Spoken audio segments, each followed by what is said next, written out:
Good evening, everybody, and Happy New Year from 108 Stitches Baseball Talk. My name is Scott Morgan, off the Motor City Madmouth. Glad to have you. We're going to be talking baseball. I have a new co-host. He's to my right, Trent Clark, book author for Leading Winning Teams. Trent's been elevated to this spot because I feel the camaraderie we have is really good. I enjoy his on-air demeanor. And, of course, Eric is going to come on often enough. George Eichhorn, and we're going to be Mark Maraday would have been on tonight. Unfortunately, poor Mark. He's under the weather, but we look forward to having him back on Monday of next week. So get well soon, Mark. Appreciate you big time. And we're going to add more and more faces as the year goes on. With that said, just so you see the title, we're going to talk about Rickey Henderson. Going to get into Justin Verlander, Tarik, Skubal, Alex Bregman. Eric's going to give us an overview of the Baltimore Orioles. We're talking about the Athletics and their new fresh start in West Sacramento. The crew, as I said, Trent Clark, welcome back. Hey, Motor City Madmouth. I am thrilled to be back and excited for a 2025 season and the new co-hosting job. So thank you so much to you in the Motor City as we move forward into 2025. It's exciting. After a pretty good 2024 finish, nothing better than probably start out with a legacy like Rickey Henderson. No question about it. Like I say, you earned the all-host position. I don't give anybody anything, but you outright earned it. Also, the guy is the youngest but best prospect that I have, Eric Katz. Welcome back, Eric. Thanks, Scott. Glad to be back. It's a nice new year. The hot stove is burning, and I can't wait to discuss it with everybody. Well, it will happen soon enough. And George Eichhorn, back from Motown. Yeah, good to see everyone. Welcome back, everyone. 108 Stitches, ready to roar. All right, well, let's get to it. Rickey Henderson, Baseball Hall of Fame inductee in 2009. He had 94.8% of the vote, and he played from 1979 to 2003. His MLB records include 1,406 career stolen bases, 2,295 career runs, and 130 stolen base season. He won 2 World Series championships, 10-time All-Star, 279 batting average, amassed 3,055 hits, 297 home runs. Unfortunately for Rickey, he died on December 20th, 2024, 5 days before his 66th birthday, which would have been on Christmas Day. Okay, Trent, some thoughts about Rickey. First of all, man, legendary, right? As a strength and conditioning coach in Major League Baseball, we were watching film on Rickey absolutely a decade after he left the game, but we're watching things from 2 decades ago. And you know how that is, man. Like, everyone wants something modern and something like, oh, what's the newest, hottest thing? And I'm like, we don't need the newest, hottest thing. We need 1980 Rickey Henderson base running. And so when we watch the video, the uncanny ability of Rickey Henderson to go from 0 to full speed in a step and a half is amazing. And you're trying to teach and replicate that with great athletes already. And as great as they were, very few could replicate that guy's speed. And so there were other guys that were faster, but no one really as quick as Rickey Henderson. Eric. Well, if anybody who's obviously they call him the King of Steel for a reason, but one thing he did bring to the game, though, is, I mean, sure, there are guys who are faster than he was, but he had this uncanny ability of getting a great jump, which ultimately is the difference between getting thrown out and getting a safe at second. Rickey really revolutionized that, the importance of getting a good jump when you steal a base. I mean, the guy could literally just do it all. Won 2 World Series rings, was a big part, especially the first time around in Oakland when he was the perfect leadoff guy for Mark McGwire and Jose Canseco and other people. But you know, they teach getting a good jump now because of what Rickey Henderson did back then. And that's why they emphasize getting a good jump, is because of what Rickey was able to do. George. Yeah, so I want to share this little thing about Rickey Henderson that I read on ESPN. Okay, so he was a 10th grader at Oakland Technical High School. He had a new baseball coach named Bob Cryer, and Bob was, had all the players fanned out, and he was going down the line, and he was saying, "You're varsity, you're JV." And Trent, I'm sure you can relate to this because you've probably seen this happen before, not only in baseball but all sports. And so the coach looks at Rickey and he says, kid, you're going to JV. The other kids looked surprised and protested, and they tried to tell their new coach that Rickey was a legend. And the kids told the coach he's making a big mistake. And then, taking matters into his own hands, the writer says, Rickey walked up to his new coach and said, "You must not know who I am." What a story. He's back in the 10th grade in Oakland. And, another point, too, is that we think about him, we call him Rickey. We call him Rickey like we called Ruth or Reggie or Willie or Pete and Rose. I mean, this guy's got a name that sticks with all of us that love baseball and love the sport. God rest his soul. Taken away far too young, but what a marvelous career, what a marvelous athlete, and a great person. Yeah, that's what I've heard about Rickey Henderson. A very, very humble guy. I love the Oakland Athletics. They had the field named after him. And, Oakland, unfortunately, they don't have a team anymore.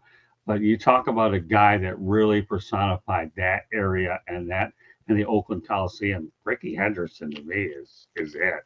We can talk about the Reggie Jacksons all we want. We can talk about all the other, the Jim Catfish Hunters and everybody. But Rickey Henderson stands alone. I'll give Trent the final word. Yeah, I think there's some nice closure with Oakland leaving. Rickey left this earth. God bless him. And, I think it's a good time to leave Oakland. You know what? Because Rickey's gone. Maybe they should just leave the whole team. He was such a legacy. And there are just great stories about Rickey Henderson. Rickey was a constant guy who would talk about himself in the third person, which is really funny. Because, I know some there's a funny story about prophesizing to Rickey in John 3:16. He goes, no, Rickey's like 349. And so he's like taking a biblical quote, like, no, Rickey hits like 349. And so he's a classic guy. There's an amazing story about Rickey when he broke the record for the stolen bases and received a $1 million bonus check from the Oakland A's back in the day, of which, like many of us, we have a basement filled with all of our memorabilia and great photos with our friends. And of course, he framed his check, and which was super exciting. And one of his friends says, "Man, that's incredible. That's really cool. Like, hey, Rickey, you cashed it, right?" Which he had not. He framed the check and had never actually cashed the check. Oh my gosh. So Wow. there was some classic Rickey stories, and Rickey was one of a kind. I'm going to end with this one because it was just so good. Rickey, like you said, very humble, played with a lot of teams. He had a very long career. And, I think late in his career, he was playing with the New York Mets. And, of course, longtime Blue Jay. I think he was with the Blue Jays for one of those world titles, I thought. But I know he was with the Blue Jays for some time. And Canada loved Rickey. And late in his career, he's in spring training. And this guy is talking to him. And he goes, and Rickey says to his first baseman, he goes, "Hey, man, why do you wear the helmet out in the field?" And he goes, "Oh, well, when I was in college, I had a brain aneurysm, and so I always have to wear the helmet for protection." And Rickey said to John Olerud, "Yeah, I played with a guy in Toronto, same thing." John was like, "Yeah, that's me, Rickey. That's me. Like, I'm the same guy." So Rickey has just got a classic tale of just juvenile innocence and yet a confidence like no other. And I'd love to know this stat. I thought Rickey led Major League Baseball in leadoff home runs. Doesn't he have that? Yes. So, in addition to this guy's a fabulous base stealer, hey man, this great story. Leadoff hitter. Yeah, just incredible. Yeah. But I think his record still stands as a leadoff home runs ever in the league, that's amazing. Well, I know one thing. Billy Martin loved Rickey Henderson. They both believed in the running game. And I'll just say this before we move on to our next topic. Can you imagine how many stolen bases he would have had with these bigger bases that they have these days? Oh my! And the limited throwovers too. Yeah, right. The guy might have cracked at least 80 or 90 plus stolen bases with the new rules. No kidding. Yeah. Maybe more. Knowing Rickey, maybe more. It makes you wonder, though, doesn't it? I mean, think about that. the fewer throws over to first base, and then the bigger base pass. Well, Isn't there a statistic out? Is there I think there's a statistic out also of how many times Rickey had more stolen bases than the entire other teams, right? Like he alone stole more bases than like organizations did for an entire season, I think, on numerous occasions. I tell you, No question about it. Trent, there's a stat for everything. One only knows where we're going to find it, but still. But here's Candy Ebling with some numbers. Why don't you put them up on the screen for everybody can see it? And you know what, Trent? Since I can see you, why don't you read it? Rickey Henderson led the league in many categories during his MLB career, including stolen bases. Led the league 12 times, including every year in the 1980s, except 1987 runs scored. Led the league 5 times, including in 1990 when he won the AL MVP award. On base percentage, led the league in 1990. Unintentional walks, led the league with 2,129, an all-time record. Hits, led the league in 81. Base on balls, led the league 4 times. Henderson's other accomplishments include. You got page 2, Candy? Oh, she's going to pop up page 2. I don't know. That's for her. Figure it out, but that's still a lot. It really, It sure is. Yeah. And especially when you talk about unintentional walks. My gosh. Why would you want to put him? All right, there you go. Here's the other second half of it. Yep. Winning the ALCS award, MVP award in 89, winning the AL Gold Glove award in 81, winning the AL Silver Slugger award 3 times, winning the NL Comeback Player of the Year award in 1999, winning the World Series with the 89 A's and the Toronto Blue Jays 1993, and then being inducted into the Baseball Hall of Fame. Welcome, Cooperstown, Mr. Henderson, 2009. Well, welcome to Cooperstown. The guy got 94.8% of the votes. That's a lot. Whoever didn't vote him in, as Gomer Pyle would say, shame, shame, shame. I'm not going to get into the hysterics. I got to save the voice. Onward we go. Justin Verlander signed to the San Francisco Giants, gets a 1-year deal to go into a pitcher's ballpark. Trent, some thoughts about Justin going to San Francisco. Yeah, I think it's a good landing spot for him, right? Like it is a pitcher's ballpark, and I think that's really and he's a pitcher, man. I mean, he's a pitcher through and through. I think even though he's still a power guy, he's going to do very well in San Francisco if he can stay healthy. And the guy works hard. He's not afraid of the work. He's a big dude. I'm bullish on the San Francisco sign. And, you know, a lot of people are faulting Justin Verlander for staying in the game. Oh, you know, maybe it's past your prime. But for me, I think guys can still play. And if they can still play, go out there and with the salaries that are being offered, why wouldn't a guy go out and do what he loves if he can contribute and add value to his team? All right, Eric. I think, well, you know, I mean, it's not the first great pitcher to go over to a pitcher park late in their career. I know years ago, Randy Johnson went over to San Francisco for his swan song. I think it's a great move for Justin. I mean, Justin Verlander's done a great job at really reinventing himself, not just going from a guy who could throw smoke, but also a guy who can really get the off-speed stuff going. Last year, he had a lot of injury problems, and I'm sure he himself will say he came back a little too early down the stretch for the Astros and really should have sat out longer. And that was part of the reason why he didn't pitch in the postseason last year, even though any other year, game one or two in the wild card rounds, one of them's going to Verlander. But you know, I think it's a great move for him. It's a pitcher's park through and through, so it'll make it a lot easier. He no longer has to deal with the Crawford boxes over there, and he'll no longer have to worry about, you know, the ball typically travels really well in Houston, but it really doesn't in San Francisco, where in order to hit a home run, you really have to give it a whack at the Giants ballpark, whatever they call it these days. But I think great move for him. I think he's going to do very well over there. If he can stay healthy, I think he's got another good year left in him. And so we'll see what happens. I mean, the pitching market's been kind of bloated for years, although this year it's starting to kind of level off a little bit finally. But nevertheless, though, I mean, great move for Verlander. I still think he has a little gas left in the tank. Porch. Yeah, of course, Tiger fans, some of them were hoping that he would sign with Detroit. I didn't think that was ever going to happen, but it doesn't hurt to try to wish, especially in the winter months, the hot stove league, as we call it. I'm happy for him. I think it's right on. It's a spot on move for him and his wife, Kate, and their daughter. I mean, they're going to love the San Francisco area, at least for the next year. And who knows? Maybe it could be longer. Depends on how he does this year. But 20 years in Major League Baseball, great guy. He loves the game. He eats, lives, and drinks the game, as we say. And he certainly he didn't have anything else to prove. Okay, fellas, to get into the Hall of Fame, Oh, yeah, he's exactly. already in there. He didn't have anything else to prove. He could have just packed it up and said, "Hey, honey, let's just stop." But no, not at all. Not Justin. JV. What a great pitcher, a pitcher for the ages in this generation of Major League Baseball. And I know Trent's got his hand up. He wants to add something or correct me.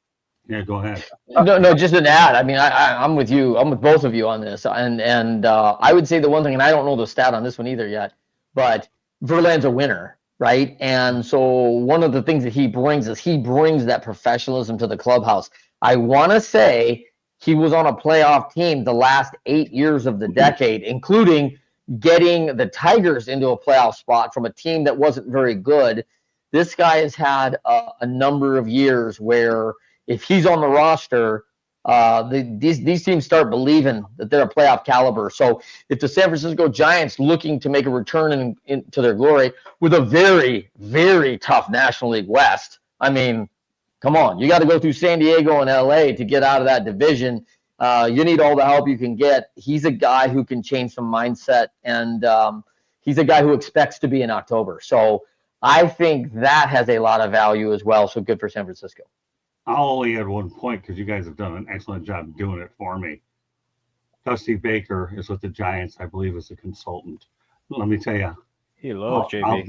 I'll bet my last dime here that Dusty Baker told the Giants front office, sign this guy, Dusty Baker, because he managed them when he was with the Because he loves JV. Oh, he sure does, doesn't he, Dusty Baker? Yep. It's Sure the equivalent of Tony La Russa and Albert Pujols. He loves that guy. That's a good point too. Okay, one more thing we're going to get to before we go to a station break. Tarik Skubal got a 300% raise, $2.65 million to $10.15 million. He'll be a free agent after the 2026 season. Tigers better figure out what the market is because right now pitchers' rates are going up. Nevertheless, they still have them for at least 2 full seasons anyway. Trent, some thoughts about Tarik Skubal? I think that's actually locking that guy up at a very affordable rate. I think it's a good move. I'm surprised that they didn't take that kind of, in a rebuild kind of deal. You center someone around. You're always trying to center that kind of anchor. I thought Skubal would be that anchor. I thought that maybe that was going to be a 5 to 8 year kind of lockdown. So I was a little surprised with the length. And I think the Tiger fans will be pretty nervous after 2026 to see where he may be headed and testing that market. But hey, it's 2 years and they got a young group and obviously had a great run into October last year. So it's exciting for the Tigers. I'm bullish on the Tigers. I'm a little less bullish for 2027 now. Well, the guy won the Cy Young Award, 300% raise isn't a bad way to. Isn't a bad reward, is a triple crown, as I understand. Eric, continue. I mean, Tarik Skubal was just filthy last year. I mean, the guy at times just was. You thought, nobody could hit the guy for a lot of the season.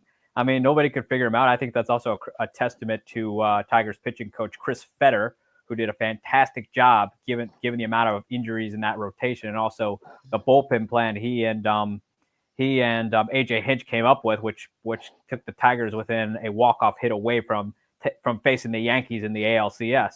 But Tarik Skubal, I mean, that's a Cy Young Award winner right there. I mean, I'm Detroit. You got yourself an ace. These things do not just grow on trees, and you might be able to learn something from the Blue Jays about waiting too long to extend a guy because eventually he's gonna get expensive. Right now is a great time to do it. the pitching market is starting to level off a little bit now. Like, I mean, pitchers now are going more for the years than the money right now. And, you know, I mean, look, I'll use the Yankees as an example, who got Max Fried for 8 years and $210 million. $210 million is a bargain these days for a free agent, given how these salaries are rising. They're making A-Rod sweepstake back in the day look like a discount at Target.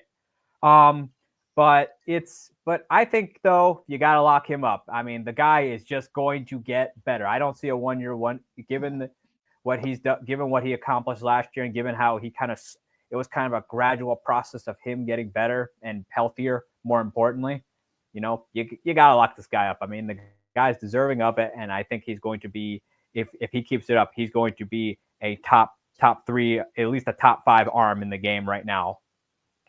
Hey, George. Well, I know there's a lot of talk and speculation in Detroit here that, they should have locked him up for more years, try to get that contract done this year. But for whatever reason, it did not happen as far as the long-term contract goes. And, you just talked about Justin Verlander making over $15 million. And now we got this young man who's a stud and is not even in his prime yet, and he got $10 million. But I know it sounds like a lot, and it is a lot, Scott. It is, because you mentioned, 300% kind of increase. And obviously it's a great deal for him, and they avoided arbitration. But yeah, they got to start taking this contract business seriously. I don't know. They probably don't like to do it during the season, but I would like to see the Tigers and Scott Harris move forward on this instead of, like you guys were saying, wait until he's, out of options and wait until his asking price is just going to keep going up and up and up. And for a Tiger ball club, which is in like a mid-sized city now, Detroit is not what it used to be as far as population. I put them in the same kind of area, Cincinnati and Pittsburgh and those kind of towns, Milwaukee. But the Tigers, they would be making a serious mistake if they drag this out too long to get them under a long-term deal. And of course, I'm talking about the Ilitch money, the owner, Chris Ilitch, and his family. Well, Papa Ilitch would have locked him up by now. I just know it. Oh, Yeah. You're right. You're right. Yeah. I was waiting for George to mention Chris Ilitch, so I knew he would. I had to mention the Pops. Yeah, I know. I was waiting for you to mention him too. That's how different you two are. All I can say about Tarik Skubal, the guy wears number 29. The last one that wore number 29 that everybody loved, including myself, was Mickey Lolich. So, and the fact that they're both left-handed pitchers is unbelievable. But yeah, I definitely think that Chris Ilitch needs to get him locked up. I think they're probably wondering if he could have some sort of a duplicated success after 25. Then you could gauge where the market is a year from now. But you can't wait until 26 or you're in real trouble. I agree with that, Motor City. I think that that may be the strategy here. Let's see if he doesn't, call it in. He stays his course, has a great, because he's a young guy. Go in, have a great offseason, has a great first half, and they shore him up in another 4 to 5 year extension or something like that. Like, make him, let's get him back on and prove that. I do think I like the move that people are being a little bit more leery with pitchers. I mean, guys get hurt and, there's nothing left. The last thing you want is to be stuck on a 4-year, 5-year guaranteed contract on a pitcher with no arm, right? So you got to be cautious with it. And that's why you got to kind of choose your anchor. And once you have that anchor, it's tough to have 3 or 4 anchors. So when you choose it, you got to choose wisely. So I could see a strategy there where they got the 2 years. Let's see how these first 6 months go into these next 2025. And then, reward the whole fans, reward this young man, like everyone, the summer extension. And that gets everybody excited. It gets butts and seats too. Yeah, nobody wants to see any Tommy John surgeries if we can avoid them. But that said, one thing we can't avoid is a station break, which Candy Ebling is more than happy to do it now. Thanks, Candy. You're listening to the South Florida Tribune's YouTube channel. If you see that red subscribe button in that lower right hand corner, please hit it, like us, share us with all your friends and family. Anybody would like to hear about baseball, we talk it Monday nights. Football, we talk it Tuesday nights. Wednesdays and Thursday nights on Sports Exchange and Fire Up. You just never know what we're going to be talking about. So tune in to find out. If you like to listen to podcasts, you can listen to us wherever you find your podcast, wherever you like. We're there. Go find us. Listen to us. But most importantly, late last year, we have, one of 3 authors on this panel wrote, but South Florida Tribune Publishing Company published it. Lessons from the Microphone, tuning into the enduring wisdom of visionary leaders. Again, it is written by your host, Scott, the Motor City Madmouth Morganroth. It's available on Amazon, Barnes & Noble, Kindle, Apple and Google Books. Audiobook coming later. Watch for details. You can also find the link on our website, www.southfloridatribune.com, where Scott writes, George writes, and you can find a plethora of all kinds of other information. Go check it out. Again, www.southfloridatribune.com. We also have a merchandise store where you can get South Florida Tribune merchandise. If you want to advertise on a show or sponsor a show, call Scott 954-304-4941. If you want to be a guest, you can always email us at southfloridatribune@gmail.com. Back to the program. Thank you, Candy. Appreciate it. All right. Well, was George, gonna you should feel at home tonight knowing there's one more Tigers topic. But you know what? The 3 that we have, when you think about Justin Verlander, you talk about Skubal.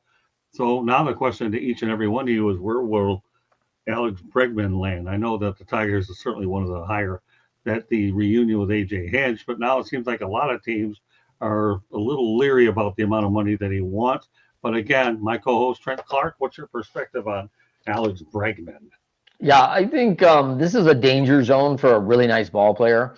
You start believing your press clippings and your agent and everyone's telling you, and you might set that bar a little high. And obviously, they saw a big contract this offseason with the New York Mets, right? And they saw these things go down. A lot of players sometimes get out into a big ask and find out that they don't understand the economics of teams, and people will eliminate when they hear a number. They will eliminate his option of even being there. So the danger zone is watching a player all of a sudden be restricted to 3 clubs that would actually take him. And for any reason of a player that they have that they want to bring, a younger player, another free agent sign that they chose instead, like that can get eliminated. And you can be on the outside looking in on this very quickly, which all of a sudden you get too late on this means you're going to be discounted seriously just to get in a spot. So it'll be interesting to see how this plays. I've heard a lot of rumblings about, AJ and Alex's, reunion in Detroit. Has Alex Bregman, I'd be interested to know what he thinks about playing in a Northern team. That would be interesting to me. A lot of players shy away from it, but being on a winner matters, and watching that Tigers club last year, I do think has people interested. As we all know, us Motor City guys, we are seeing how many teams, how many players, athletes want to come be Lions now when you couldn't talk, the water boy into coming over to Detroit before. And so this is, when things change and winning attitudes change, I'll be interested to see how that plays, because I think Detroit could be a good stop for Alex. Go ahead, Eric. Well, we have to keep in mind, though, that his agent is Scott Boras, and nobody's more full of it, that guy, in baseball than Scott Boras. Yes. Well, the tough thing about Bregman, though, is he showed that he's on the wrong end of 30. He had statistical declines in major offensive categories. Yeah, he hit one more home run, but man, his RBIs went from 98 the year before to 75 this past season, and he also had a career low in OPS, going from 804 to 768. Now he's shown that he can bounce back from that, because he did that a few years back to go on his little 800 run. But man, that's just 700-ish is a little, at least where he was, is a little better than average, but still. And although he's kind of in a similar situation that Pete Alonso is, except he's not stupid to think he can be worth what Prince Fielder was back in the day. But I think that this is a dangerous game, because his walk season wasn't great.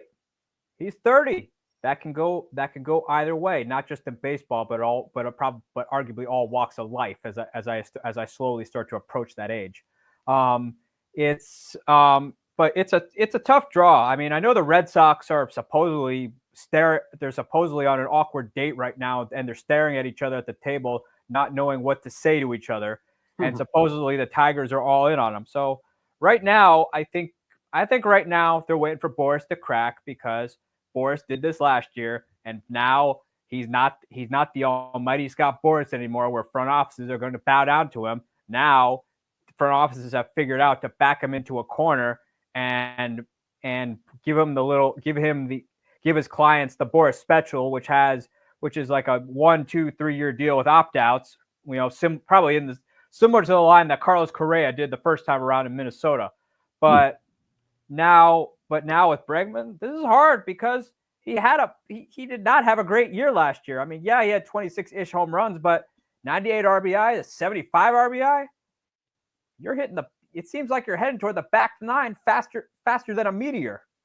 I don't know. I mean, it really depends though on, I think the years is the problem because of that. And I think this is why Bregman has it. But personally, I could see, as far as the Northern City goes, I don't buy it. And here's why. I mean, sure, you hear about it once in a while. If they pay you enough money to go, the players will come. You can go into the beautiful beaches of South Florida and play for the Marlins. Or if they pay you enough, you can go to the far reaches of Yemen. And as long as they pay you enough, players will go there. I don't buy that theory. Knowing that his former manager, AJ Hinch, is in Detroit. And let me tell you, AJ Hinch is probably beating on Scott Harris's desk right now saying, give me Bregman. And he would be a good guy for that lineup. But the concern is the guy had a not so great year, and he's looking like he's on the wrong end of 30. Plus, the prime of a career, correct me if I'm wrong, Trent, is from about 27 to 33. That window of time, like your prime years, give or take. I mean, sure, some guys can exceed that, but which it can be done. But you only get 3 prime years out of him. That ain't a lot of time. And you don't want to be stuck with that stuck with a Miguel Cabrera-like contract where you're just paying him to get the milestones while your payroll suffers. No, it depends on like what teams are willing to sacrifice it. If they're willing to put up with the fact that you're only going to get a short prime from him in your organization. It's going to really depend on what teams are after, and also it's going to depend on if that big fat guy from Newport Beach finally cracks, which is his agent Scott Boras. Oh, well said, boy. This guy is pretty detailed. He's good.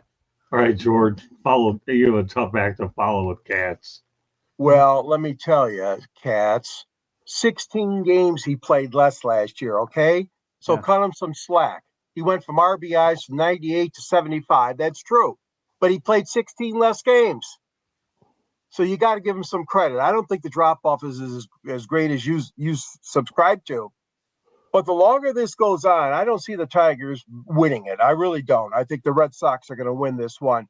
And the Tigers have had like so many teams have, a hot and cold relationship with Scott Boras. But I'm telling you, the players, and I think you alluded to this a little bit, Trent, the longer these things go on, these players are going to miss spring training. We saw it happen the last year or two in baseball. And this looks like a similar scenario, doesn't it? When some of these guys going out for the big money and try to hold off for these long contracts, like you guys said. Here is a deja vu, as they say, all over again. We're seeing this. This could drag out. I know it's only January, but a lot of these guys are unsigned, including Bregman. Can Detroit use them? Hell yes. Hinch, yeah, and AJ's got a relationship with him. I get all that. But the Tigers are not going to go bust for their you-know-whats to try to sign these guys right now. I think they're about a year maybe away from doing that kind of thing. And we saw that perhaps with the Skubal thing, although there still is a possibility he could get a long-term deal arranged soon. But what Detroit's not going to do is go knock on everybody's door and welcome all these free agents here, because they're not ready to do that. That's not the Harris and Illich plan right now. I wish it was in a sort of a way, but the old man, like you said earlier, Eric, he would have these guys sign and passing out a lot of money, like he did to Pudge and Mags and Ordonez and all these guys. Willis. Yeah. The only thing I'm going to say is they did sign Gleyber Torres, so I don't know what type of an impact he's going to make. Good point. I hope that they do get Alex Bregman and that AJ Hinch has him, because the one thing you don't want is AJ Hinch to come up with an attitude. How much money are you willing to spend to give me a product to win? You don't want the manager doubting the front office about your commitment toward the bottom line. And I think that's the only thing that you could run into that could get very, very dicey. Go ahead, Eric. Well, I will say this though about Bregman: 16 less games. Well, that's even more alarming because I think he was hurt at some point during the season. That shows you he's on the wrong end of 30. Because when you start spending a little more time on the injured list, that's another reason you're heading in the wrong direction. And as far as sorry, go ahead. Sorry, go ahead, Kathy. And then as far as 16 less games, I'm not buying it. It's another reason he's heading in the wrong. It's another reason he was headed in the wrong direction because he played 16 less games. So as George, you once told me, you once told a 28-year-old Eric Katz this, that sometimes the best ability is availability. And at the moment, as far as those 16 less games are concerned, that ability just wasn't there last year. And it'll make me think twice about passing out a long-term contract. George, I expected this. I expected Eric to come back with that left on me. Well, I think one of the things that's intriguing to me, and Kathy brought it, and he's brought it more than aware, is that there's a young 30 and there's an old 30. And, and we're looking at that in a lot of different ways. When you're looking at Latin players, you're like on the Dominican years, right? Like, are they really 30 by their birth certificate? Because those things get a little gray down on the islands, That's an American thing. That's an American thing too. Yeah. And so now you've got this young man, Alex Bregman. And I mean, by the way, he's a very small guy in a power position. 6 foot, 190, 6 foot only in the basketball program. And I don't know if they're measuring him on those spikes or what. There's not a way in the world Alex Bregman's 6 feet tall. And the 190 pounds, I don't know. So when you look at all those coaches are going to start looking at, like, what does this guy do away from the field? Is he fully prepped? Because a guy who's usually 30 in like that with the training and the nutrition and everything now, this guy could easily be a 5'11", playing at 215, 218 at third base. He no longer plays shortstop ever. He doesn't need to be that mobile. And those pounds would give him power. They would give him numbers that he's looking for. I don't want to discount. He's got a short, quick bat, man. I mean, it's great, but we know mass times speed equals force, and he's lost mass. And frankly, if he's lost mass, I question his workload. So it's always something I'm watching closely. And I'm wondering in Katzy's corner here on this is if coaches and staff think he's a little bit lazy, that means he's an old 30. He's not going to give you 7 more years. The young guys who have been developing, they're just going to keep going. And so, look at the Tom Brady's of the world. When he hits 30, he's getting stronger and better every year. He's getting more every year. And they're not worried about a long-term deal on that guy. But here's a guy, I wonder, not only could he even get his full 6-year peak in that 27-33 range? Because the last thing you want to do is have someone go get old at 31 years old. Well, the only thing I'll say, it's hard to believe, but spring training is about 30 days away when pitchers and catchers are Yeah. 30 days. Can you believe that? Yeah. Glad we came back on tonight so we can catch up on hot stove until we get ready for spring training before long. So I understand, and I'll leave it at this, that the Tigers and Bregman were at the money. It was just the length of the contract from what I heard is what separated them. We'll let this thing play out, and if we get any more developments over the next couple of weeks, we'll certainly we'll bring it back. Eric, you have a topic it's all by yourself. Let's talk about the Baltimore Orioles underwhelming all season. And then once he talks about that, each of you guys are free to join. I'm not going to say anything. I'm letting Eric go on this one. Man. The same old Baltimore Orioles. My what has now become my American League East younger brother when the Yankees are healthy. They were talking about Mike Elias goes into the press conference after he just got his behind whipped by an upstart Kansas City Royals team, talking about how confident he was, man, that payroll was going to expand. But, man, all I've seen them do this offseason is add Tyler O'Neill, who's injury prone, has only played over 100 games twice in his career, got some good power, but, man, that left field wall, that he benefited from playing in Fenway Park, which is right-hander friendly. He's going to a ballpark that's not very right-hander friendly, where the Camden Yards only saw 79 home runs hit all year by a right-handed hitter. You get me Charlie Morton, man. That guy's fallen off. Look what he did last year. He was barely average. He's about it's not good. I mean, yeah, he still strikes out people, but at this point in his career, he's going to start to look like what Adam Wainwright was, where it's either going to be a really great start or otherwise that ball is going to fly. And then Gary Sanchez, come on, he's a journeyman, a Yankee bust, except for a couple good years here and there, and to a point where he's either a home run or nothing guy. He's just really underwhelming. They were talking about expanding that payroll, although they did add Andrew Kittredge, which I actually kind of like that move because he knows the AL East and has been a solid reliever everywhere he's been. But come on, Andrew Kittredge, and you can't just rely on your farm system to carry you. You need players who have won and done that. It's hard to rely on them. That was the Orioles' biggest problem last year, was they didn't have anybody they had no leadership inside that clubhouse. And that's why Baltimore, one of the reasons besides injuries, was one of the reasons why they fell apart down the stretch, because they didn't have that veteran leadership. And it's like, with this new guy, David Rubenstein, man, it's like it's like the dysfunctional Angelos family still runs the team to this very day, and they're not even in the building anymore. Okay, well said. So here's what I'm going to do. I don't have an opinion on the Orioles, but Trent, George, do you both have anything you want to add? I'll start with you, Trent. Yeah, I mean, I think the rise from the ashes Orioles has been a hopeful story for a couple years. I was really expecting a deeper move into the postseason this year. I mean, a very, very rapid exit from the Orioles, and again, they're forgotten. Now, I kind of assume that these guys are going to ride the coattails of what got them there this year, that everyone's going to come back and be better. Alarming when you hear a GM say that, about that quote, we're going to open up the payroll, we're going to expand. Now, if we saw him do lockup on some of his marquee names for players that have proven themselves in Baltimore, that is something as well, right?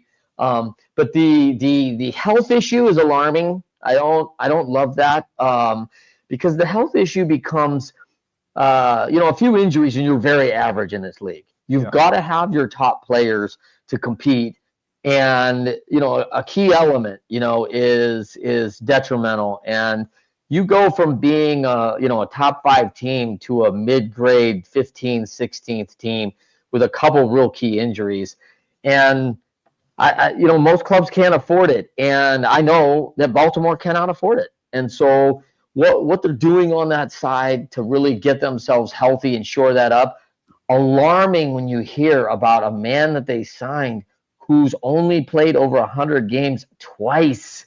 I mean, those are kind of the KPIs that just makes everybody go, wait a minute, who thought this was a good idea? There's 162 games. This guy's like not even a 60% guy a couple years. Like, it's alarming. And man, I wanna, and that's a tough division, man. That's a tough division. You got to be on all cylinders, all A game to compete. It just feels like they didn't do what they really needed to do this offseason to stay in that position to build the sustainability of a playoff team. I think they're going to have a serious challenge going back next year to the fall. All right, George, anything you want to add to this? Well, a couple things. So you guys have covered it pretty darn well. I looked at their stats. Okay, they were eliminated 2 games in the playoffs. Kansas City. Yep. 2-0. Okay, they batted 167. Then I went back a year ago when they were even better, supposedly, than this past year's team. They got eliminated in 3 games. They hit 243 in the playoffs. All I'm saying is, yeah, the window is not going to stay open forever for the Baltimore Orioles. In fact, if you listen to Eric say, it could be over already. I mean, yeah, I agree. They should have made more moves. They should have upgraded the batting and the pitching the way they needed to. When you got a losing record in the playoffs the last 2 years, hey, and you spot on, Trent. In this division with the Yankees, Toronto's going to turn around one of these years, and you got Baltimore and Boston. I really, Tampa, of course, you really got to make a genuine effort, and I don't think, like Eric said, I don't think they made any kind of genuine effort to get the things they needed to have this season, 2025 season, look a whole lot better, or even to contend for that matter. All right, chat room, what's going on? Blows. I'm glad you're on the show. No, we're fine, Blows. Until you screw up again. Okay, so. I don't even. He's all right. I don't even want to know. I don't even want to know. Yeah, that's okay. Don't worry about it. Yeah, Blows. I've had to give him a little bit of hard coaching. I mean, Scott type coaching. We'll leave it at that. So if he screws up again, I'll get mad right now. I'm glad you're on the show, as is everybody else. What's going on? We're going on 108 Stitches Baseball Talk. Well done, though, Eric, on this topic. What I probably do every so often is give you a topic to run with and let you talk about it and everybody implement. And this was a good one to bring you on. We started the show off with an athletics topic, and guess what? Okay, we're going to end with one. The Athletics. Yes, I have to say it now. The Athletics by itself. Yes. Okay. Sell out season tickets for first year in West Sacramento at Suter Health Park, 14,000 seat venue. Planning to spend 3 seasons there before their ballpark in Las Vegas opens up in 2028. They share the park with the AAA San Francisco Giants, the affiliate of the River Cats. Okay, Trent, you know what? I'm actually happy that the Athletics are going to play in front of packed houses. I don't care what players want to or don't want to play there. Big deal. We all know that the Oakland situation, to reach a breaking point, they had to do something. From there, Trent, I'm turning it over to you. Man, this is like nothing ever seen in baseball before, right? This is really like rare air. This is unique turf. And again, you probably have heard me before on this. I love like the idea of relegation. So like I love the idea that maybe we're actually bringing this into professional baseball. But probably playing in front of 14,500 on an average is probably a major increase in attendance for the Athletics team in general, because I don't think they've been played in front of 14,500 for a decade as an average. I'm not saying that the Coliseum's not seen some big audiences. I've also been in there where you could hear like someone yell from the top row in center field your mother's name, and then, because there's only 1,800 people in the whole joint, man.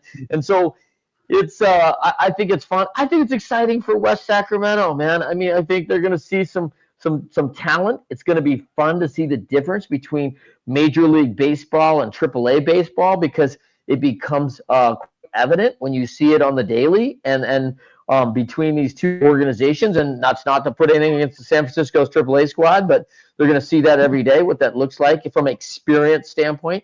I'll be interested really to see kind of what's next. I cannot imagine 3 years of baseball in West Sacramento in Major League Baseball. That is hard to come by. I assume they're moving into Vegas or something sooner than that, but that's staggering to me. 1 year, I get it. 3 years, I don't know. Well, that's what they have there, Trent. I know it's far-fetched. I get it, but 3 years is what they're looking at. But what they had to do, though, to get that ballpark ready was they had to put field turf and grass in there, because I know how hot it gets out in Sacramento. If you've ever been to Sacramento, it's one thing. And Blows, we appreciate you supporting us from now on. And, of course, maybe have the fires affected MLB at all. You know what? I don't know about that yet, but I guess there's some things that we're going to determine over the course of time. But that's a fair question. I don't know, Blows, if we have an answer for it. But, Trent, we better just get used to the fact that the Athletics are playing in front of 14,000 500 raucous fans. But you know what? Let me add a little bit of light to it. The Sacramento Kings, and I've covered some Kings games that George will tell you, in the past, played at a 10, I think an 11,000 arena, and then they ended up moving to another one. And I actually went to two of those stadiums in Arco Arena, and they are some unbelievable loud fans. So 14,500, the Oakland A's are going to feel like they're playing for a pennant there. Don't underestimate the Sacramento fans. Hey. Those people are pretty good. I've actually been there a couple of times. Now, let me tell you something. You go into their arenas, these people are loud. They really are. The Sacramento Kings have done well being the only game in town, albeit West Sacramento. You have a AAA team, which many people feel that the Oakland A's were for the last several years. Now they're even spending a little bit of money, but I got to leave a little bit for Eric here. Go ahead. Well, John Fisher's spending money to make money because he knows if he doesn't spend money, number one, he won't get his revenue share, and number two, the MLB Players Association will have no problem kicking him in the behind with a nice little grievance suit saying, "What the hell are you doing with your money?" But it's come down to, well, I'm happy the game's growing because I think that's most important. But I'm happy for Sacramento, and congratulations, John Fisher. You've done something good for once. Now your head on the dumb-o-meter moves up just a tick. But as far as this goes, I'm not too happy that it's going to be at a minor league park for 3 years. I think that's just awful. The Rays are one thing because they were kind of forced in that situation with a hurricane, which I get it. You can't control that. But John, man, you could have signed a short-term deal at the Coliseum if you moved to Vegas, which I'm not even sure that's going to happen because of those ballooning costs, and it's continuing to make the people in the movie Dumb and Dumber look smart. I think it's going. I think that it's I like that the game is growing, but man, John Fisher has been just screwing up every step of the way. It's like he's Mr. Bill, where he means well, but every time he tries to do something bad happens to him. Yes, exactly. He reminds me exactly of the claymation character from Saturday Night Live, Mr. Bill, because everything he touches, he screws it up. I think that it's pathetic on his part that that he somehow couldn't find a deal with it. Now let's not as far as being at as far as someone said something about Oakland being at I forget the word that was used, but John Fisher put himself in that situation. Let's be honest. He faked his way the whole way through it, saying, we're gonna try, and then he showed how full of it he was and didn't. But the fact that he's gonna be playing in a minor league ballpark, I'm hoping that the whole Vegas thing falls apart and John Fisher will have nobody to blame but himself. Heck, he just fired his president because his president couldn't get anything done either. So, but all in all, happy the game is growing. But man, John Fisher, bro, there's a reason on shows they're naming dumb awards after you. Let me tell you, I've had a lot of commentators through the years. I met him in person. He's a great young talent, but I've never seen a young commentator as brash but intelligent like this kid. I love it. I think it's great for what we do. All right, Eric, go ahead and smile from here all the way to Alaska. Icorn, you are continuing to have a tough act to follow with cats. Well, I'll say this. I really think that it was high time they left Oakland, and I've said this before on this show. They had many opportunities to see this through and to realize that dream of a new ballpark in Oakland. And the Vegas thing, you look back and supposedly it's cleared all the hurdles it needs to put that $1.75 billion stadium together on the Strip and bring baseball to a place that is just exploding with sports right now, as we know, that being Las Vegas. I really do think that the A's have certainly enough talent. I mean, they had more wins last year than they did the year before. I'm just saying that, it'll be fun, it'll be interesting, and it will be a great thing for the fans in the Sacramento area. God bless them for finding a home. I'm with you, Trent. I do not want it to see last 3 or 4 seasons or whatever. The sooner they can get that stadium finished in Vegas, the better. But that's going to take a long time. That's a huge, huge building they're making, obviously, at that kind of money. But all this being said, no, I'm happy that they're selling out season tickets. That's great. People love their baseball. 14,000. Pack that place. Pack it. I say. Well, let me add a couple of insights here. Number one, what happened when Oklahoma City had an opportunity to bring the Hornets in because they had the hurricane, I think it was Katrina, knocked things out. Oklahoma City ended up getting a team, and the Sonics moved there. Did anybody ever think about the fact that if Sacramento puts on a good show the next 3 years, that MLB might consider expanding into that area? Think about that for a minute. I think they're making a bid. Yeah, I think so too. So you want to talk about? So please let me finish, and then I'll put you back in, Eric, and anybody else that wants final word, it's okay because it's a pretty good thing to talk about. So think about the next 3 years are Sacramento's audition to see if they can support Major League Baseball. Because I'll tell you, I have watched the Sacramento Kings, and I've watched them sell out in those crowds, and I'm telling you, that is a pretty good little sports town. And think about this. Sacramento State is starting to build their football program. Don't sell Sacramento short. That's all I'm going to say about the whole thing. Okay, Eric, go ahead. Well, I'd want Sacramento to have a team over Utah because at least Sacramento doesn't limit their drinking. But as far as Sacramento. I mean, it's a kind of a dominant and rough sports town. Obviously, despite the Kings being stuck in basketball hell for all these years, they still do pretty well selling out the arena, and so evidently they do something with their stadium experience to make things happen. But overall, though, I mean, I think Sacramento is trying to be the fourth California team in Major League Baseball.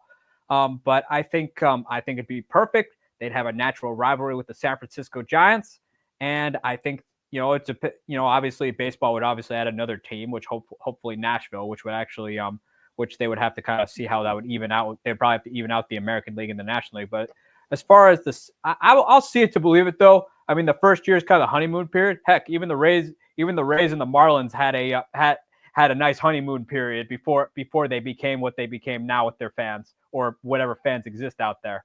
But overall though, I'm kind of in wait and see mode. Glad it's starting out well the first year because that could set the tone. But we'll see though. I mean, they got 3 years to prove it and to sell Major League Baseball and the idea of Sacramento game there. So I'm right now in wait and see mode. But so far, off to a good start. Yeah, but you know what? They got 3 years to prove it. It's not the worst thing in the world. Yeah. And California's carried 5 teams in baseball a long time. I mean, this isn't a stretch to say, we're not, it's not really leaving California. You still got 5, right? So, at least for now, you got 5. Right. And the Padres. Yeah, fair. So I think that, I mean, the fans have had a legendary kind of run in Sacramento. Like, it's well versed that it's a good base, which is kind of fun. The other thing that is always exciting, again, back to this relegation thing, is that this is an easy airport to get into. People are going to look at that schedule on their favorite teams, Seattle, New York, and all of a sudden, like, listen, you ever want to go see a ball game and see your heroes up and close, and you're a Yankee fan, get out to Sacramento. You're going to be right off the ball diamond, man. This is going to be the spot, and it's going to be so those kind of experiences make for fun fandom for me. So it's going to be interesting to see. I cannot believe it's going to be 3 years. I see. Let me throw a little prediction out here. I see Vegas going bust on the whole thing, and Sacramento in the 3rd year getting their stadium done. Absolutely. Well, you know what, Trent? There's a reason why you're my co-host. I expect these type of insights coming out of you, especially a guy that played the game and has been on the inside of the game. Let's go back to the chat room real quick. A couple of good ones out here. I want to make sure we address as many of these as we can. That being this, hey, Happy New Year. Well, William, thanks a lot for coming on tonight. And back to blows. I hope the Marlins have a better year. So do I. Certainly, they're in a rebuilding, but thanks for putting that in there as well. Blows. well behaved tonight. Hope to see more of that. We certainly enjoy your insights when you do come on. Much appreciated. Anything anybody else want to add? Great insights on every one of these topics. So with that said, 108 Stitches Baseball Talk. We come on Monday nights around 8:10, 8:15 Eastern Time. This is it. We're back for another season of this. Trent Clark is my co-host. He's the author of the book Leading Winning Teams is what he is. He'll display them rings all he wants. The bottom line is his insights are as impressive as his rings. But I like when he puts them up there anyways. With that said, Trent, why don't you let everybody know how they can get a hold of you and talk about your book a little bit. Yeah, you could buy my book, Leading Winning Teams. And I'd let you find that anywhere. We have it on all three venues: hardcover, audiobook, and of course ebook. So easy to get on all the major networks. Any kind of buyer's book that you're going to find online, you can get it. So pick that up. Our podcast, Winners Find a Way. Check it out. 100,000 downloads a month right now and growing fast. So always excited to welcome the one percenters on that show and talk some shop. And then, of course, you can find me at Trent@leadershipity.com. I do a ton of coaching worldwide for those who want to be elite. So I look forward to talking to you. Trent@leadershipity.com. Very good. Okay, George, let everybody know how they get a hold of you. And then as we wrap up the show, Candy Ebling's going to go our final station break and she'll close the show for us. Go ahead, George. Yeah, I don't want to steal Candy's thunder, but basically, just you could find me under the South Florida Tribune under the Motor City Tribune banner. And there I write about sports in the Motor City and in Detroit, especially, and Michigan, greater Michigan, if you will. And also, I wrote a book. And at the end of my columns, you'll always see a little link that Candy and Scott put up there. You could try to find my book, which is Detroit Sports Broadcasters on the Air, chronicling over 75 years of broadcasting in Detroit and the state of Michigan. You could also find me in Yahoo at gicorn at yahoo.com and on Twitter at SanGSports99. I'm also active on LinkedIn. And look for me on these great shows here that Scott has. Be part of the network. He and I have been buddies and partners of this for 45 years practically. So been a lot of fun. Great show tonight, guys. Well done, George. Okay, Eric. Well, you can find me on my Twitter or X at Sports Team News. And you can also follow my blog at bellyofsports.com, where I write about all things baseball.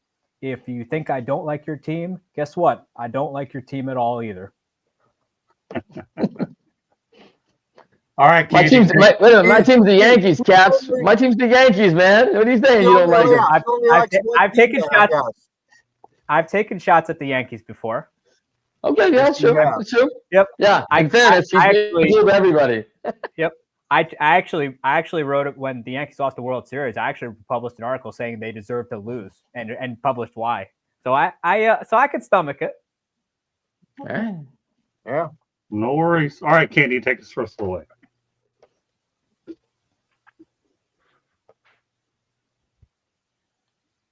Candy will take us the rest of the way. And of course, we have Monday Night Football going on, but now Candy is back.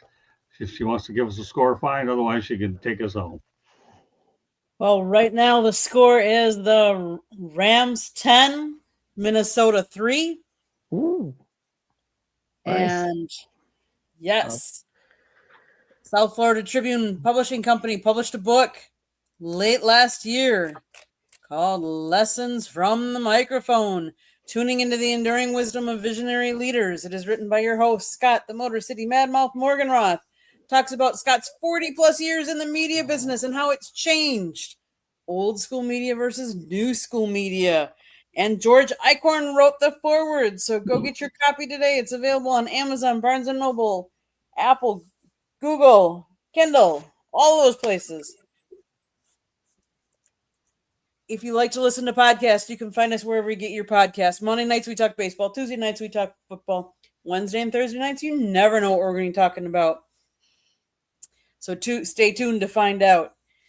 Go to our website, www.southfloridatribune.com, where you can find a link to Scott's book. You can find a link to, George's book, Trent's books out there. Go check out our website. See all of our other great writings. I actually take pictures of some of those are up there. Read all the plethora of information that we have.